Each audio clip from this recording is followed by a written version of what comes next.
already heard knocking twice. Oh, all I can hear is gushing water. Is that you? That's some creepy shit. We need to get the out of here.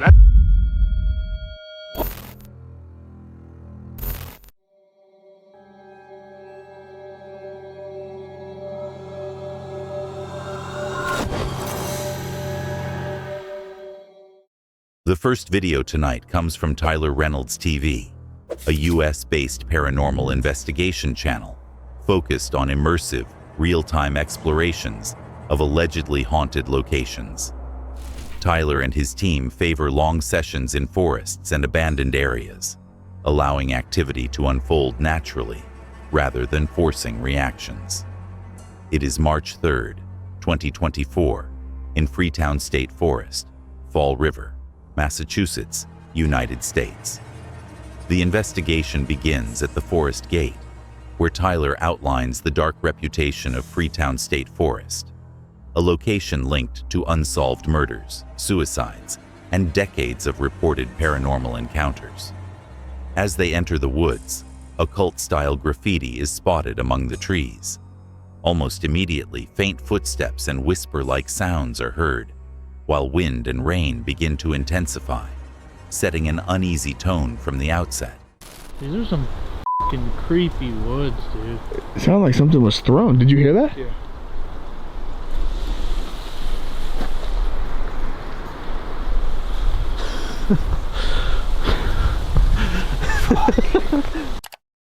Soft voices and distant singing drift through the trees. The team scans the area with lights, but finds nothing. The overlapping sounds suggest more than one presence, heightening the sense that they are no longer alone in the forest. We definitely see our lights now. Oh, 100%. There's no way.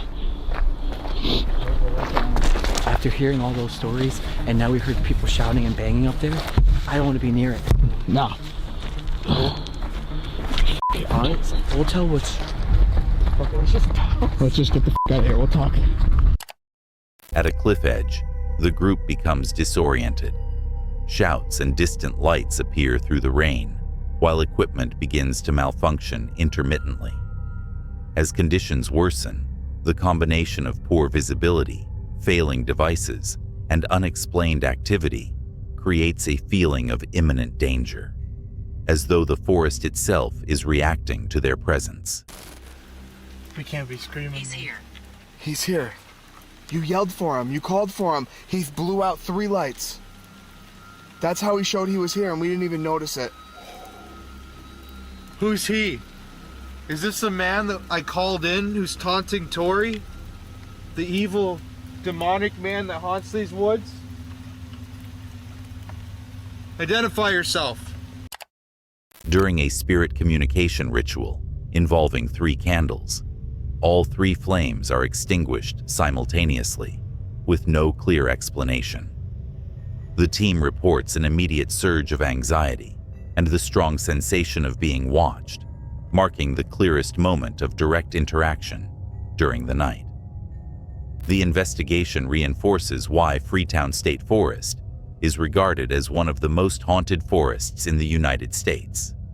Historical context, persistent unexplained sounds, disorientation, and direct interference during ritual activity combine into a tense and exhausting experience.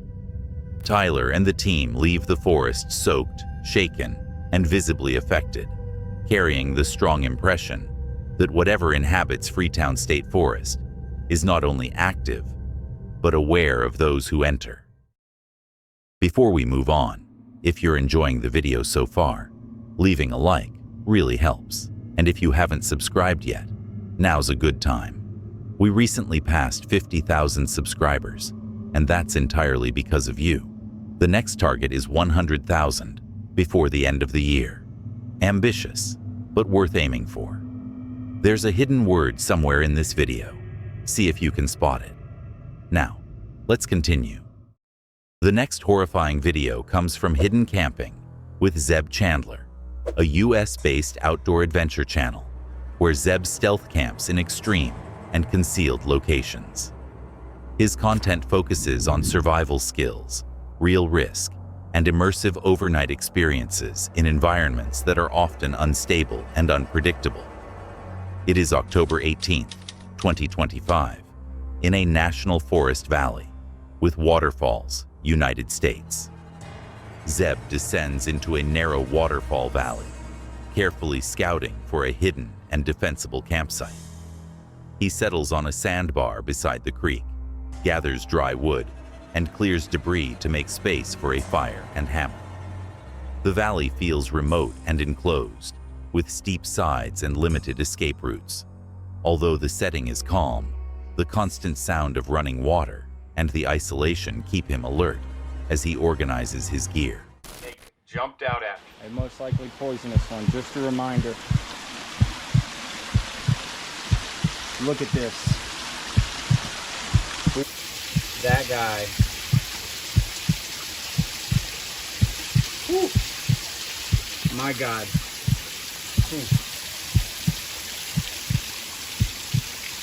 The danger with these young ones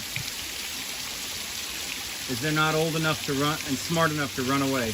That really gets you scared, I'm telling you. That right there,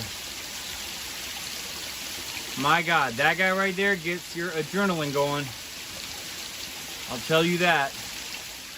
So just keep in mind, friends, there are snakes that are very dangerous and some that are not. I'm a snake. I'm a slithery little snaky snake. I want to do a quick side note in real time about spotting that copperhead baby over there. That's a reminder that what I'm doing is potentially dangerous. You need to be careful. And I am no longer going to go clean up that area of the river. I'm going to leave that little spot alone because wherever a juvenile like that could be, there could be more, or mama or papa, so. Heavy rain begins while Zeb is resting in his hammock above the waterfall.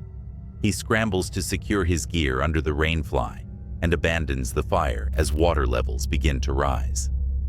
The sound of the waterfall intensifies, filling the valley and making it difficult to judge how quickly conditions are changing. What was manageable only hours earlier now feels unstable and potentially dangerous. It's 1:20 in the morning. I'm shifting around a lot and I'm starting to hear like phantom noises in the water. The phantom noises are hard to explain, like you just start feeling like there's a wall of water coming or... So it got to the point late in the night where I was dozing off and then waking up and filming a little bit of this night vision footage. But what you have to realize is when the lights are off, it is pitch black and it's only the sound of water gushing. You're honestly a little nervous of a tidal wave coming through the whole valley, just washing it all away. But I was so tired and so exhausted that I did fall asleep for a while. And I just... By morning, the storm has passed. Zeb packs up quickly, clears the campsite, and leaves the valley before sunrise. With battery power running low, there is a sense of urgency as he exits safely.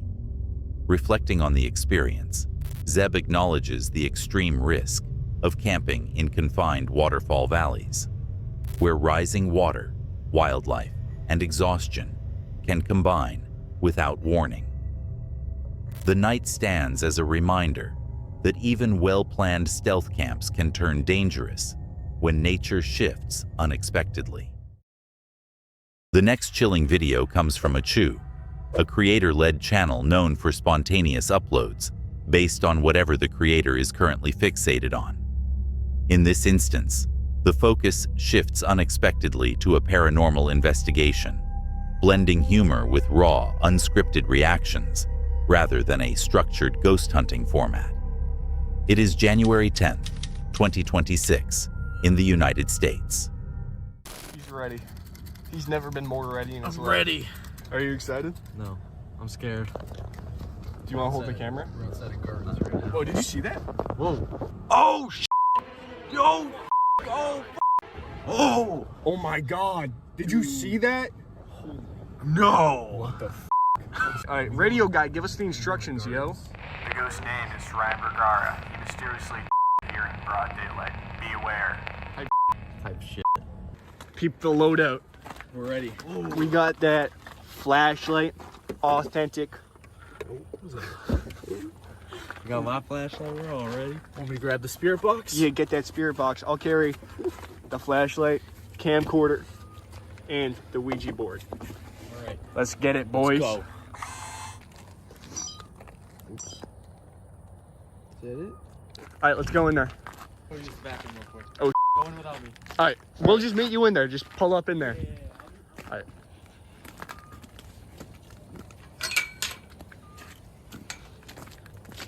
Whew. Can't go back now. Nope.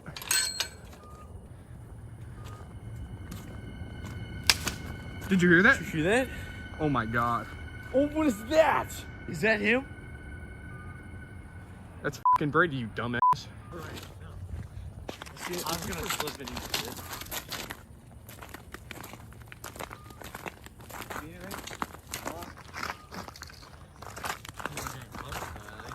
Yeah, place is spooky. It's very scary.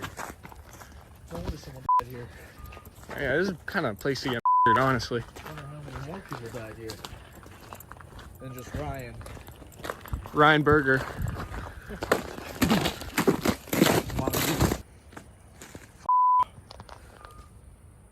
Sources say they found a dead body.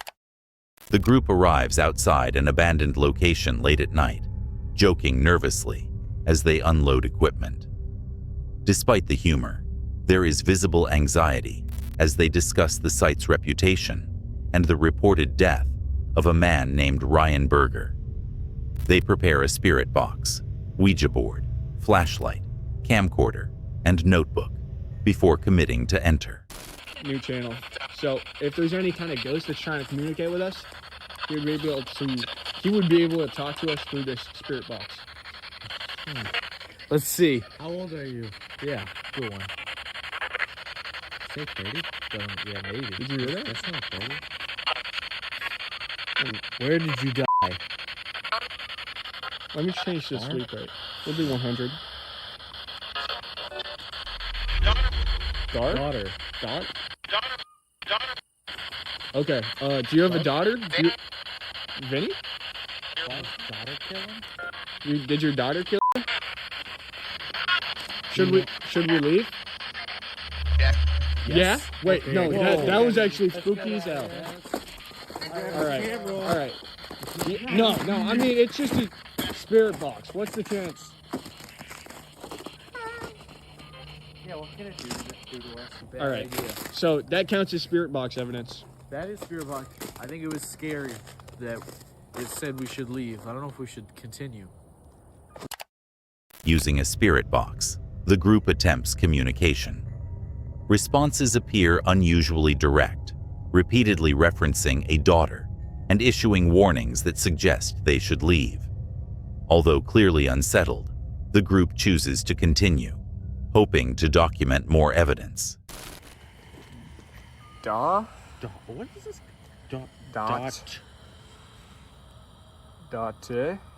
A French guy? Daughter? Daughter. Oh shit, that's what he said on the spirit box. Oh. Oh my God. Oh my God. What was that? So his daughter killed him? Damn. Electronic equipment begins malfunctioning, including a flashlight flickering unexpectedly. The group interprets the timing as a sign that whatever they are communicating with has become more aggressive. The mood tightens, and talk of being hunted replaces earlier jokes. Where is he? Did he leave us? We need to go find him. We need. Brady? Brady? Is that you? That's some creepy shit. We need to get the out of here. That's what that means. That's not a good sign. A notebook is left out in an attempt to capture automatic or ghost writing. When they return, disturbing writing is found inside. Panic sets in immediately, and the group rushes to exit the building, abandoning the investigation altogether. Once outside, confusion takes over. One member insists he was never inside the building, despite the others believing he was with them throughout the investigation. The contradiction raises an unsettling possibility that something may have been present, mimicking his presence. The group regroups, shaken and visibly confused. With timelines no longer lining up and evidence gathered through multiple methods, the encounter remains unresolved. What unsettles them most is not just the communication itself, but the suggestion that at some point, they may not have been interacting with who they thought they were. The next shocking video of the night comes from History, Lore, and More, a channel that blends historical research, wildlife observation, and cautious paranormal investigation. Rather than forcing conclusions, the content focuses on documenting anomalies as they are found and leaving interpretation open. It is January 6, 2026, in forested woodland in southern Indiana, United States, near Scott and Clark counties. The host slows his pace, deliberately scanning the forest floor and tree line. He notes bent branches, shallow depressions in the leaves, and fleeting movement from deer and squirrels nearby. The woodland is quiet, but the careful pace and constant observation create a sense of anticipation, where even ordinary features feel significant when viewed through the lens of prior reports. I had showed you previously what some people would call a tree bend.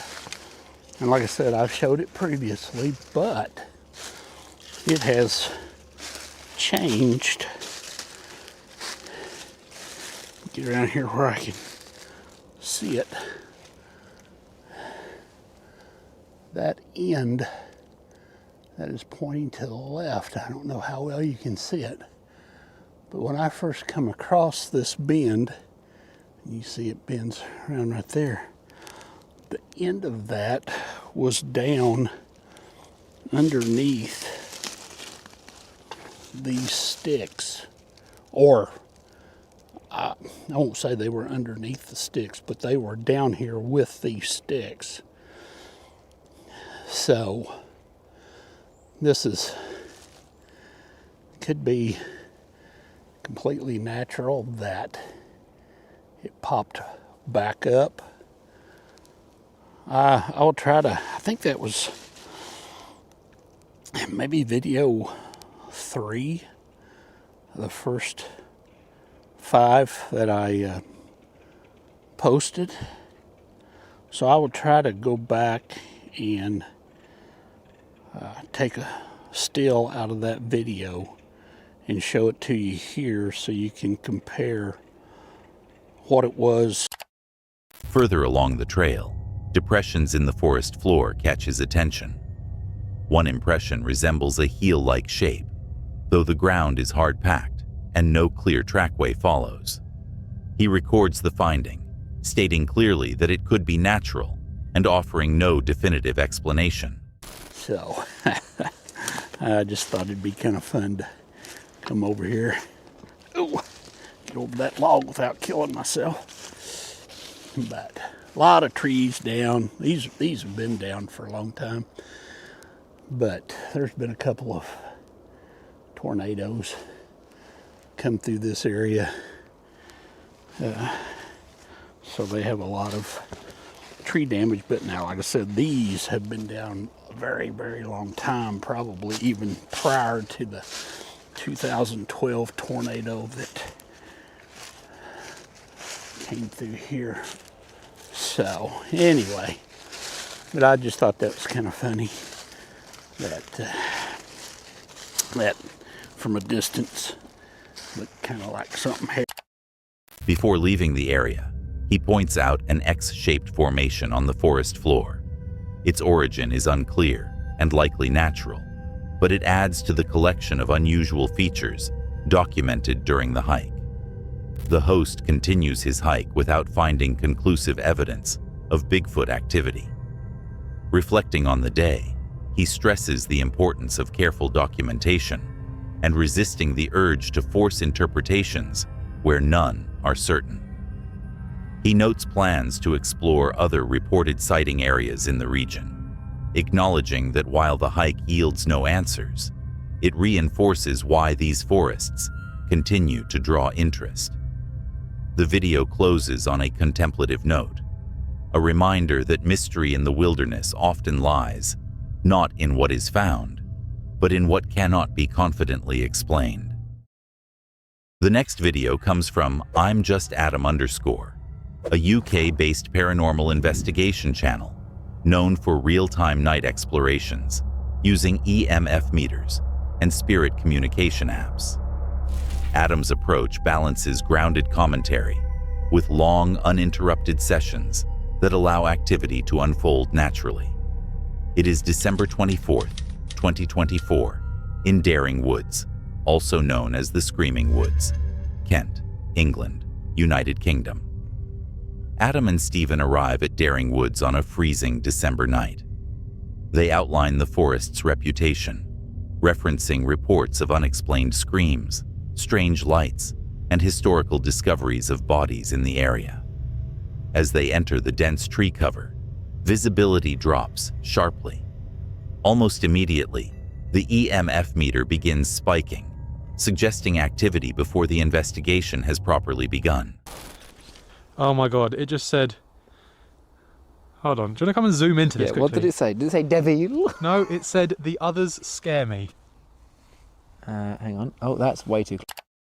While they attempt to settle into the investigation, EMF spikes continue without an obvious environmental cause. The Spirit Talker app displays the name Taylor, suggesting a possible attempt at direct communication. It hasn't said anything. It did just shout help. It just shouted help. Yeah. At the same time as this being an EMF level 5. Yeah. Again, look, I don't know whether the app works, but what I do know is that works. And it went off simultaneously, which is kind of a bit... Yeah. But okay, let's do a bit of a EMF and Spirit Talker session. Okay, it's going pretty red again now. Yeah. It's now not saying anything, but the word solid red. Taylor has just come up. Is that your name, Taylor? If your name's Taylor, can you move away from the EMF, the bright light? Just take a step back if your name's Taylor. Okay. If you're hearing your name's Taylor, could you just step back towards the EMF, please? Towards the green light or towards us?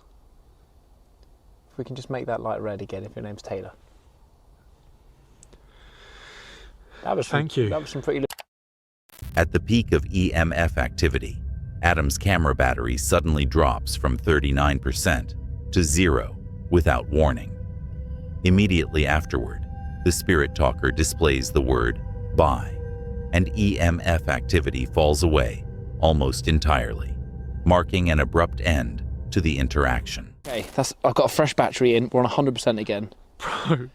It's so like for people, because obviously no one can see the screen, when my battery gets down to like, I think less than 5%, it comes up with a big orange battery with like a line through it. And it went from 39% to that symbol, just like an orange outline of a battery with a red line through it. And one thing I will say... And that's why I was like, I'm just going to clip now, because I was like, if it just dies, it won't save it. Well, bro, we've had, consistently, and also, if you want to come in as well, it said Taylor, which obviously you guys saw anyway. It then, while we wasn't... As they begin to leave the woods, both men report an intense feeling of being watched. Stephen, usually more skeptical, openly admits to genuine unease. Attempts to provoke further responses result only in sporadic, non-committal activity, as if whatever was present has chosen not to engage again. The investigation at Daring Woods produces several notable moments: repeated EMF spikes, the appearance of a specific name, references to multiple entities, and a sudden, unexplained camera battery drain. The timing of the Spirit Talker message bye, followed by an immediate drop in activity, suggests an awareness of the investigators and a deliberate end to communication. Adam and Stephen leave the forest with the strong impression that Daring Woods remains an active location, not chaotic or aggressive, but controlled, selective, and fully aware of who enters its boundaries. Before we get into the next clip, around 70% of people watching aren't subscribed. We're working toward 100,000 subscribers by the end of the year. And if you're enjoying the video, hitting subscribe really does help. Alright, let's get back to it. The last video of the night comes from Kinsley and Honey, a US-based channel focused on real-time wilderness exploration and cryptid encounters. Their content relies on unscripted reactions in dark, remote locations, often filmed solo, with handheld cameras and night vision. It is February 1st, 2026, in Bigfoot Forest, Massachusetts, United States. The host enters Bigfoot Forest alone at night, immediately commenting on how dark and cold the area feels. The forest stretches deep beyond the entrance, with uneven ground littered by fallen trees and debris that make movement difficult. The host admits they are underdressed for the cold, having left their coat in the car, and their unease is already apparent as they move further inside what they describe as Bigfoot territory. And I already heard knocking twice.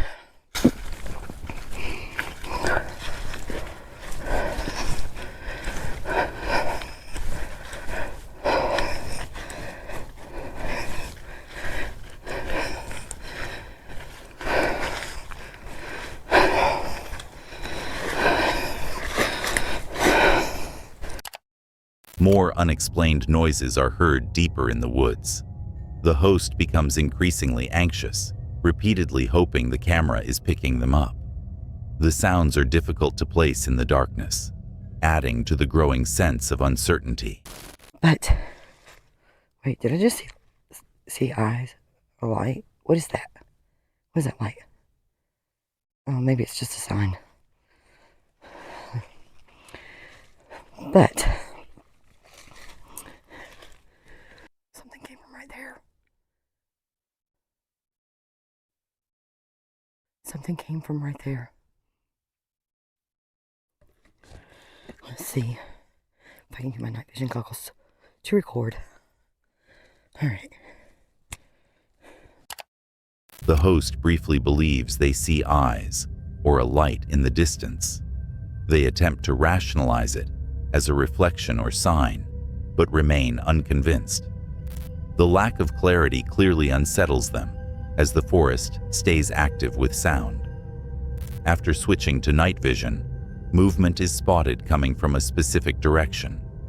The host points it out on camera, but the limited visibility makes it impossible to identify what caused it. What is that? Oh. It's a tree. I'm freaking myself out.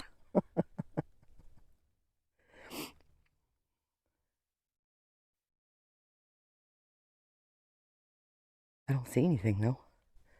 I heard him, but I don't see him. While recording on night vision, a low moaning sound is heard from down a nearby hill. The sound is distinct enough to make the host stop and listen carefully, adding another unexplained element to the encounter. Knocking sounds continue intermittently. At the same time, the host notices their camera battery draining rapidly, despite being fully charged earlier. They question whether the cold is responsible or if something else is affecting the equipment. Between the knocks, the forest falls unnaturally quiet. After roughly half an hour in Bigfoot Forest, the host decides to leave. They recap hearing repeated knocks, a moan, and multiple unexplained sounds, while never clearly seeing what caused them. The extreme cold, deep darkness, and sudden battery drain compound the unease of the experience. Before ending the video, the host mentions plans to return in warmer weather and potentially spend the night in the forest once certain subscriber milestones are reached. The encounter closes as it began, with no clear answers, only the reminder of how unsettling Bigfoot Forest becomes once night fully takes hold. We appreciate you for watching. If these creepy encounters gave you chills, hit that like button and subscribe so you don't miss the next drop. There's always another mystery waiting just around the corner.